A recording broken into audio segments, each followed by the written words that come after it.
Unaonaje uanze kuomba Mungu akupe akili za namna hiyo, ujue ya kupasayo kuyatenda kulingana na majira na nyakati, kazi sahihi, kufanya kitu sahihi ni mojawapo ya ufunguo ya wewe kuwa halisi. Na hiki ndio kinachotesa dunia sasa. Dunia ina uhaba wa watu halisi wenye kuleta matokeo. Kuna watu ambao ni walimu, lakini kwa kweli sio kipawa cha walimu. Ameenda kwa sababu ya changamoto za uhaba wa ajira. Kwa sababu nilifundisha mifumo hii ya kiajira sio mifumo ya kimungu.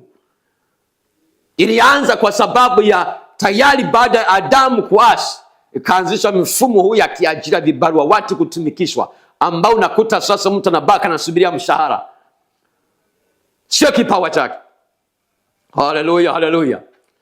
Sasa tunaona watu wengi wako mahali ambapo sio penyewe, sio kwenye vipawa vyao. Ndio maana akipata kazi, mtu anaanza kuwaza kujinufaisha yeye. Anaanza kuwaza, niipe hapa kwenye shirika, niipe hapa kwenye taasisi, nifanye tu, chukua rushwa, nilete tu uharibifu, kwani sio eneo lake. Mwenye kipawa chake, yeye shauku yake anataka hata anapoondoka kizazi kitambue ni mchango wake.